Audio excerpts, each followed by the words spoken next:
കനവുകളും ഒരു പിടി കാവലായി വഴി തേടണം ഒരു മാറിവിൽ ചിറകേറണം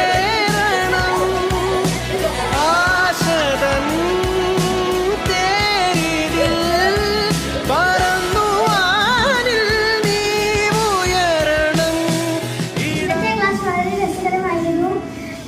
ആദ്യം തന്നെ സെൽഫ് കോൺഫിഡൻസിനെ കുറിച്ച് സാർ പറഞ്ഞു തന്നു. അത് ഞാൻ സാറിന് താങ്ക് യു പറയുന്നു. പിന്നെ നമ്മുടെ ബോധത്തിനെ കുറിച്ചും മനസ്സിനെ കുറിച്ചും അതിനെക്കുറിച്ചെല്ലാം വ്യക്തമായി നമുക്ക് പറഞ്ഞു തന്ന സാറിന് ആദ്യം ശ്രദ്ധയുടെ ക്ലാസ്സിൽ നല്ല രസമായിരുന്നു. ചതുരക്കാരിൽ ഈ ഒരു ക്ലാസ്സിൽ ഇതുവരെയുള്ള ക്ലാസ്സിൽ ഏറ്റവും ഇഷ്ടപ്പെട്ട ക്ലാസ് സാറിൻ്റെ ക്ലാസ്സാണ്. അതായത് സാറിനെ അവിടെ വെച്ച് കണ്ടാലും സാറിന് പറയുകയില്ല. അപ്പോൾ സാർ താങ്ക് യു. മിഴികൾ